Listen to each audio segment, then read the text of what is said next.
आदाब, इस्तकबाल है। मैं हूं आपके साथ अबू हुरैरा। अफगानिस्तान के नए हालात में अपनी जगह बनाने के लिए हिंदुस्तान ने सिफारती कोशिशें तेज कर दी है। मास्को अफगान कॉन्फ्रेंस के दौरान भारतीय वजारत खारजा के आला अफसरान ने तालिबान के नए वजीर आजम समेत दीगर रहनुमाओं के साथ तबादला ख्याल किया।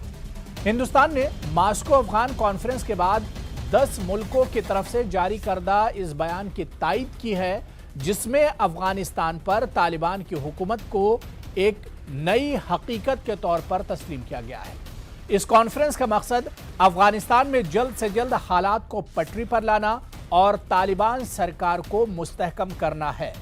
तालिबान के लिए और खासतौर से अफगानिस्तान के लिए और इससे आगे बढ़कर पूरे खित्ते के लिए, पूरे रीजन के लिए मास्को की जो कॉन्फ्रेंस हुई है ये कितनी अहम है, इसको भी हम आज समझने की कोशिश करेंगे। और इसके अलावा जिस तरह से भी हिंदुस्तान और तालिबान या हिंदुस्तान और अफगानिस्तान धीरे धीरे मजीद करीब आते जा रहे हैं, इससे क्या कुछ माने निकाले जाए, हिंदुस्तान के लिए ये कदम कितना अच्छा है और तालिबान के हक में इस कदम को किस तरह से देखा जाए, इसे भी हम समझने की कोशिश करेंगे। बहुत खास मेहमान मेरे साथ जुड़े हुए हैं। बहुत जल्दी अपने मेहमानों का आपसे तारुफ करा देता हूं। मेरे साथ colonel TP Tyagi ji, defence expert हैं, डिबेट में जुड़े हुए हैं। अतुल लोंढे पाटिल जी, स्पोक्सपर्सन है कांग्रेस से, वो भी इस डिबेट का हिस्सा है। मानव सचदेवा जी, साबिक सीनियर यूएन ऑफिशियल अफगानिस्तान के लिए हैं, वो भी इस डिबेट में मेरे साथ जुड़े हुए हैं। और शुभेंदु शेखर अवस्थी साहब, स्पोक्सपर्सन है बीजेपी के, वो भी इस डिबेट का हिस्सा है। सभी मेहमानों का बहुत इस्तकबाल है न्यूज 18 उर्दू में।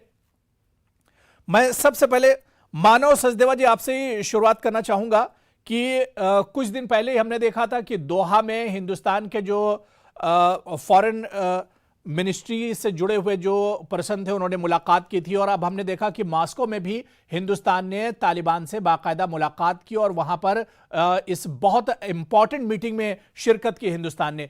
तो हिंदुस्तान का तालिबान और अफगानिस्तान के करीब आना किस तरह से देखा जाए इसे, मानव सचदेवा जी? जी, शुक्रिया बहुत बहुत आपने हमें इस डिबेट में शामिल करने का। हम ये कहना चाहेंगे कि देखिए, हिंदुस्तान के अभी सिर्फ 3 हदफ हैं इस वक्त। एक तो कि तालिबान की रिकग्निशन के बारे में बातचीत करने का, कि रस्मियत तौर पे शिनाख्त जो कहते हैं वो तय करनी है, अभी तक तय नहीं हुई है।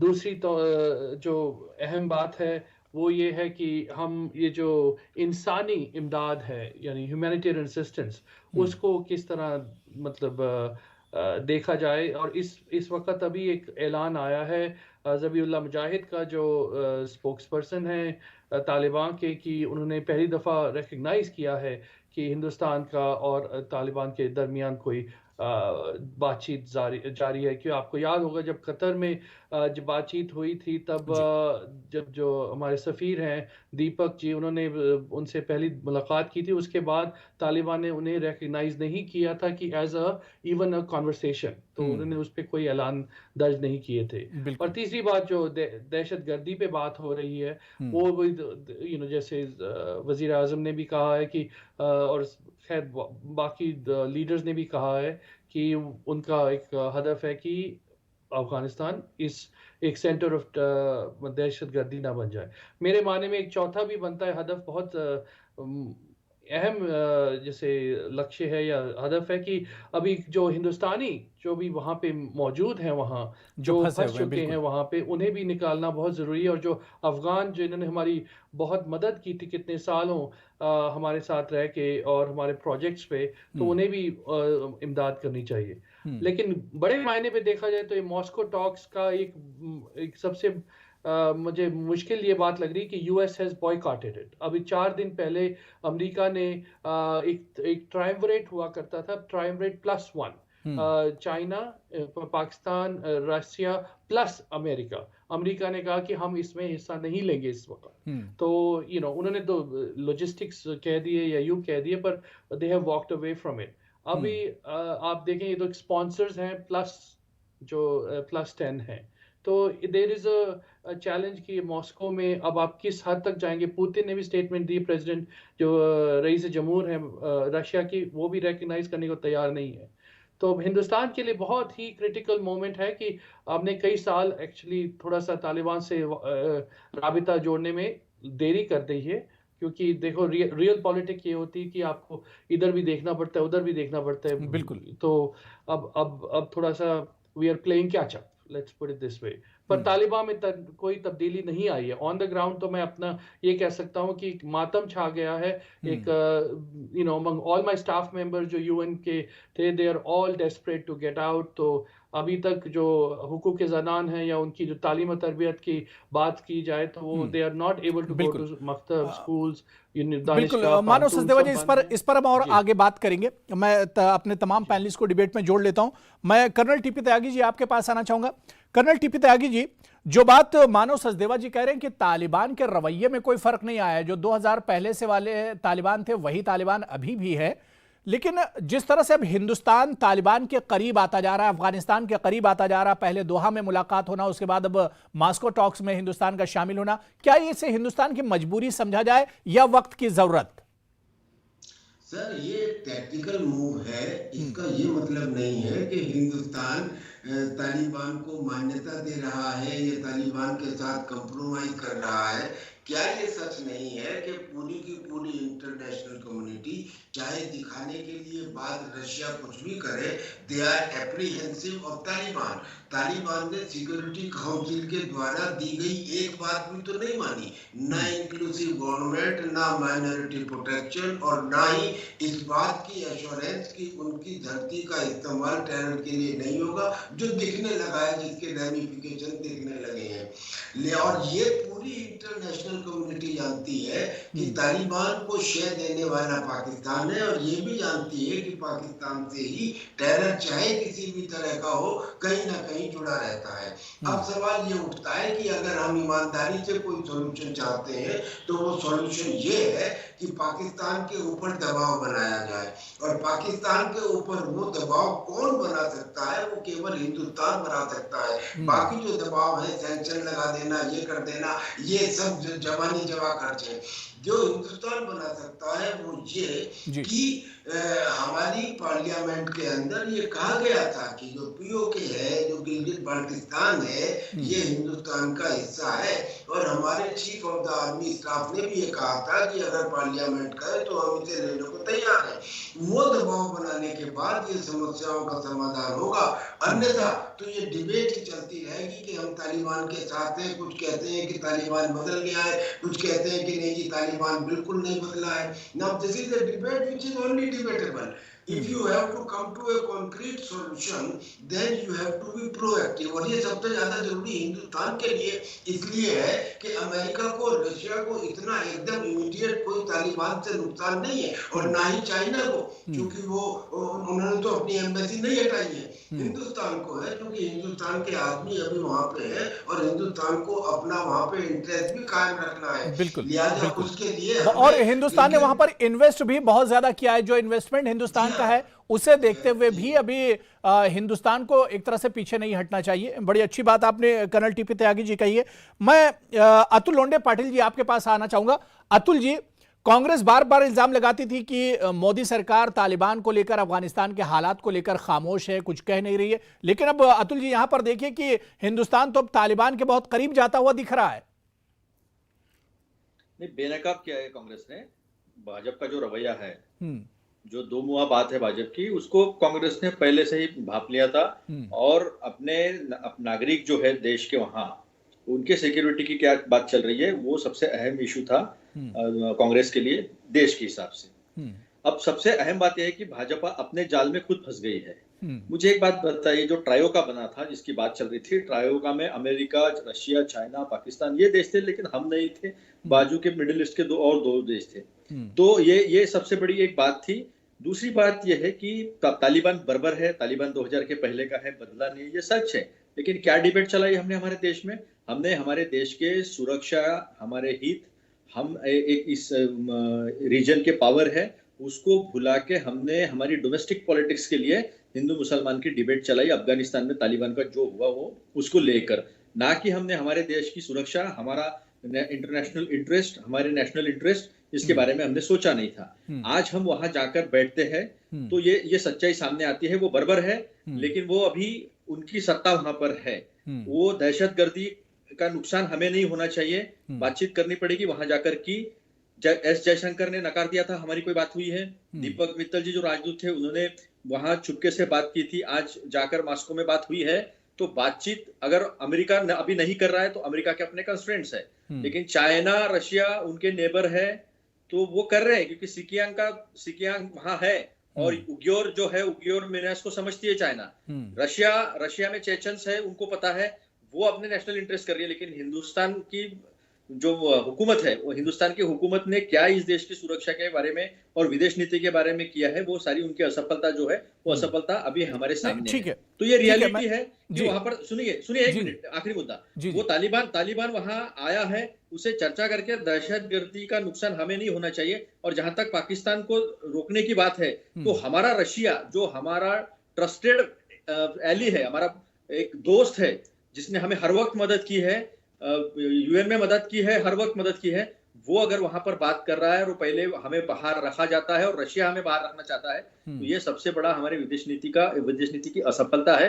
उसके बारे में सोचना चाहिए और देश में एक ऐसा माहौल बनाना चाहिए जिस माहौल की वजह से देश की सुरक्षा बनी रहे, विदेश नीति में हमारी हुकूमत रहे जो आज तक थी। ठीक है, मैं शुभेंदु शेखर अवस्थी जी से इसका जवाब ले लेता हूं। ठीक है, मैं बीजेपी से मेरे साथ शुभेंदु शेखर अवस्थी जी, मैं आपके पास आऊंगा। कांग्रेस इसे फॉरेन पॉलिसी की नाकामी बता रही है एक तरह से, लेकिन मैं शुभेंदु शेखर जी, एक तरफ कश्मीर में यह डर भी है कि तालिबान जिस तरह से अब अफगानिस्तान में आए तो दहशतगर्दी है कश्मीर के जरिए और पूरे मुल्क में एक तरह से दहशतगर्दी बढ़ सकती है, और दूसरी तरफ हम देख रहे हैं कि अब तालिबान के करीब भी सरकार जाती हुई दिख रही है। देखिए, यहाँ पे किसी के करीब जाना या किसी से दूर जाने का कोई मतलब नहीं है। जिस समय पे तालिबानियों ने अफगानिस्तान के ऊपर कब्जा किया, उस समय पर हमारी प्रायोरिटी यही थी कि हम अपने लोगों को ला सके, और हम उसमें बहुत लगभग 90% से ज्यादा लोगों को ले भी आए। अब उसके बाद हमारा दूसरा जो प्रायोरिटी थी वो ये थी कि हमने जो वहां पे इन्वेस्टमेंट किया है और वहां पे जो बाकी जो हमारे अफगानिस्तान भाई लोग हैं वहां पे, जिन्होंने हमको बहुत सालों से, बहुत वर्षों से हमको मदद कर रहे थे, उनके लिए क्या ह्यूमैनिटेरियन ग्राउंड पे क्या करना है। इसलिए भारत सरकार ने उन दहशतगर्दी को भारत में ना लागू हो, पाकिस्तान उस माध्यम को तालिबानी को अपने भारत के ऊपर अटैक के लिए और ना यूज करे, इसके लिए हम लगातार कहते आए हैं। आज हमारे जो प्रवक्ता कांग्रेस के बोल रहे थे कि नाकामी है, ये है, वो है। देखिए, हम कहते नहीं हैं, हम करते हैं खाली। और हमने इसीलिए कोई जवाब नहीं दिया। हमको जब दोहा में मिलना था तो हम मिले, हम यहाँ पे जो आवश्यकता थी तो हम मिले। हम टॉक्स पर बिलीव करते हैं और अल्टीमेटली जो हमारा स्टेटमेंट है वो यही है कि मानववाद पर, ह्यूमैनिटेरियन ग्राउंड के ऊपर जो भी मदद आज भी हमको अफगानिस्तान को करनी होगी हम करेंगे। वहां पे भुखमरी हो रही है, अब उनको अनाज भी देंगे और भी जो आवश्यकता पड़ी तो देंगे। परंतु ये कहीं नहीं समझ में आना चाहिए किसी को कि हम कमजोर हैं। साथ ही साथ भारत ने बहुत अच्छी तरीके से अपना विषय रखा है। उसने ये कई बार कहा है, अतुल जी आ रहा हूं, अतुल जी मैं आ रहा हूं। पाकिस्तान को, तालिबानी लोग के अफगानिस्तान को एज ए टेररिस्ट प्लेस नहीं बनाना चाहिए, और उनकी मदद लेके भारत पे अटैक होगा तो भारत इसको बर्दाश्त नहीं करेगा। और तीसरी चीज, ठीक है अतुल जी आपसे सहमत नहीं, जवाब दे रहे हैं जी। अतुल जी, बहुत छोटा सा कमेंट, मैं फिर आ रहा हूं दोबारा से सचदेव जी आपके पास जी। हमारा कहना यही है कि देश के हित, नेशनल इंटरेस्ट जो है वो फॉरेन पॉलिसी के सबसे बड़े मेन टेनेट है, उसको अपने धक्का नहीं पहुंचाया है। पिछले जो डिबेट्स चलाई है, जिस तरह का एक नैरेटिव सेट किया है, वो नैरेटिव आपने कम्युनलिज्म का नैरेटिव सेट किया है, इसलिए रशिया ने आपको दूर रखा था। आज आपको पास जाना पड़ा क्योंकि रशिया ट्रस्टेड एली है। रशिया के साथ ऐसे संबंध नेहरू जी, इंदिरा जी सबने जो बना के रखे हैं, वो संबंध आज हमारे काम में आ रहे हैं। और आज जो बात कर रहे हैं, 1980 में इंदिरा जी ने ये बात कह दी थी कि जिस तरह से अफगानिस्तान में चल रहा है, सारे मुजाहिदीन जो है उसका इस्तेमाल हो सकता है। और 87 में जुल्फिकार अली भुट्टो ने प्रॉक्सी वार के नाम पर उनको इधर डाइवर्ट किया, ये सारी दुनिया जानती है। तो ये सारी पॉलिसी रहने के बावजूद हमारा जो रवैया था as a one of the biggest power in the region, उस बैलेंस ऑफ पावर को हमने चाइना को स्पेस दे दी। और चाइना और रशिया, दो मुल्क जो कभी इकट्ठे नहीं आ सकते थे, वो इकट्ठे आ गए। उसमें अमेरिका भी आया और भारत को दूर रखा गया। तो ये जो शायावे पॉलिसी जो है, तो इसमें नुकसान हुआ है देश को। तो यही बात हम बताना चाहते हैं। आप अगर बात करते हैं खुल के बात कीजिए, विपक्ष को भी साथ में लीजिए, क्योंकि ये राष्ट्रीय सुरक्षा का मुद्दा है, हमारे विदेश नीति का मुद्दा है, हमारे स्वाभिमान का मुद्दा है। तो हम साथ में हर चीज में आने के लिए तैयार है जहां राष्ट्र की बात है। लेकिन आप चलिए हर चीज को ठीक है नहीं, मैं शुभेंदु शेखर जी इसका जवाब देंगे। मैं बहुत जल्दी मानव सचदेवा जी आपके पास आना चाहूंगा। मानव सचदेवा जी, मॉस्को टॉक्स को किस तरह से आप देखते हैं कि क्या ये पूरे रीजन के लिए बहुत जरूरी है, इस तरह की बातचीत होना, इस तरह की कॉन्फ्रेंस होना, और अमेरिका का अलग होना इस बातचीत से, जहां पर ईरान भी मौजूद हो, रशिया भी हो, और इसके अलावा पाकिस्तान, हिंदुस्तान सभी हो, लेकिन अमेरिका हट जाता है उससे? देखिए, दो अहम सवाल। पहली बात तो अगर आप देखिए, हम तो यूएन के होते हैं, तो हम आई राइज अबव पॉलिटिक्स। तो अब मैं थोड़ा सहमत नहीं हूँ ना बीजेपी साहब जो शुभेंदु साहब हैं, ना अतुल जी से, क्योंकि ये जो हमारी बातें हैं आज की बात नहीं है। ये 10 साल पहले हमने कहा था कि ये जो तालिबान की जो कुव्वत है या स्ट्रेंथ है वो बढ़ रही है। तो उस वक्त भी मैं आपको 2012 की बात कर रहा हूं, मैं 2004 से अफगानिस्तान में जैसे काम करता रहा हूं। तो आई वुड जस्ट से कि बोथ गवर्नमेंट्स डेमोक्रेटिक सरकार को स्ट्रेंथन करने का काम किया था, ये भी बताइए आप, ठीक है, ताकि तालिबान सत्ता में ना आए। दूसरी बात जो मतलब दोनों गवर्नमेंट्स हैं, और मैं देखिए as a UN person I am against communalism, so लेकिन I keep myself away from both governments. तो इतना कहूंगा कि ये गलतियां दोनों तरफ से हुई हैं of relating and not building relationship दोनों तरफ से विद तालिबान, जब जरूरी थी, जब कहा गया था कि पश्तून स्ट्रांग हो रहे हैं। अतुल जी थोड़ा सा वेट कर लीजिए, मैं आपके पास आऊंगा। जी दूसरी बात जो कही आपने मॉस्को टॉक्स की, देखिए मॉस्को टॉक्स ड्यूरिंग जो पिछले 6-8 साल में भी बहुत ही अहम रही हैं। और इस वक्त बहुत जरूरी है कि आप ये देखें कि what can we reach without official recognition, जैसे रस्मी या सरकारी शिनाख्त ना देके तालिबान को, कि किस हद तक हमें पहुंचा। देखिए, अब मातम का वक्त तो जरूर है जैसे अफगानियों में, लेकिन अब अगर कुव्वत को यहाँ और से बाहर से नहीं आती या अंदर फिजार नहीं होता, दाखिले तालिबान हकानी और जो खंदाहारी सेक्ट्स हैं उनके आपस में इम्प्लोजन नहीं होता, तो we will have to figure out a way to work with them. अब ये तो विंटर जो काबुल की आ रही बहुत ही गंभीर सिचुएशन हो सकती है। तो आई वुड जस्ट से कि अभी जो मॉस्को टॉक्स हैं, they will basically do a final humanitarian pledge, ताकि लोगों को मतलब थोड़ी कुमक दी जाए, मदद दी जाए। लेकिन अभी आप रिकग्निशन एक्सपेक्ट ना कीजिएगा। तो अभी क्योंकि जितने भी वायदे किए गए थे, कि हम हुकूक ज़न पे और जैसे आप कहें एजुकेशन पे, और हर वादे को तोड़ा गया है। आज की डेट में, आज आपने देखी होगी सिराजुद्दीन हकानी की स्टेटमेंट आई है कि every suicide bomber will be given money and land, जो जिसने हमारी मदद की है टू गेट अमेरिका आउट। तो एक तरफ तो आप आईसिस के खिलाफ हैं, दूसरी तरफ आप जिसने तालिबान को मदद की है, अब उस हर एक फैमिली को एक plot of land plus money दे रहे हैं। तो वो इंटरनेशनल कम्युनिटी इस वक्त तैयार नहीं है रस्मियत तौर पे उन्हें रिकग्निशन देने पे। चलिए, मैं अतुल जी आप कुछ कहना चाह रहे हैं? बहुत मुख्तसर में जी। एक ही मुद्दा ऐसा जमहूरियत, इंसानियत के बेसिस पर ही फॉरेन पॉलिसी जो है वो कांग्रेस की पहले से रही है।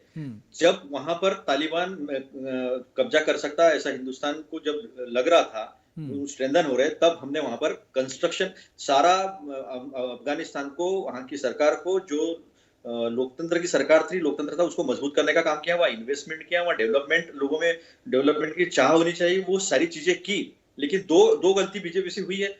पहली, जब अटल बिहारी वाजपेयी जी थे जब इस देश के प्रधानमंत्री, तब उन्होंने कहा था, जब अमेरिका ने अटैक किया था 2001 में, तब उन्होंने कहा था कि हम सारा लॉजिस्टिक्स आपको यहाँ से देंगे, हिंदुस्तान से देंगे, नंबर 1।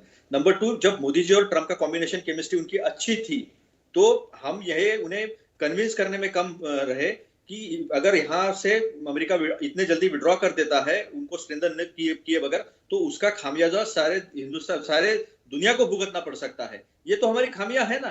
मैं कोई बात दलगत नीति के ऊपर मैं बात नहीं कर रहा हूँ, कोई पक्ष की बात नहीं कर रहा हूँ, मैं देश के हित की बात कर रहा हूँ। हम कांग्रेस बात कर रही है वो देश की ठीक है मैं शुभेंदु शेखर जी से इसका जवाब लूंगा, लेकिन मैं कर्नल टीपी त्यागी जी, हिंदुस्तान को जो आज कदम उठा रहा है या तालिबान और अफगानिस्तान के करीब जा रहा है, तो ये तो हिंदुस्तान के एक तरह से फायदे के लिए ही हिंदुस्तान सरकार कर रही है। आप इसे किस तरह से देखते हैं? नुकसान कहां पर है? सर, मैं इसे बहुत अच्छी तरह से देख रहा हूँ। ये जो कह रहे हैं कि हमारी नीतियां ये नहीं है पुरानी, हमको सबको मालूम है कि कांग्रेस की नीति से क्या हुआ है, पर उसे छोड़ दीजिए। मैं कहता हूँ सीधे सीधे बहुत कंफ्यूज डेटा में से आपको क्लियर डायरेक्शन निकालनी है। क्या ये सच नहीं है कि तालिबान ने पाकिस्तान को कहा कि आप हमें पंजशीर दे दीजिए और हम आपको बदले में कश्मीर देंगे? ये पाकिस्तान ने मांगा, और यही कारण था कि पाकिस्तान ने अपनी 2 बटालियन, अपनी हवाई ताकत, आर्मर्ड आर्टिलरी सब कुछ वहां भेजा पंजशीर के लिए।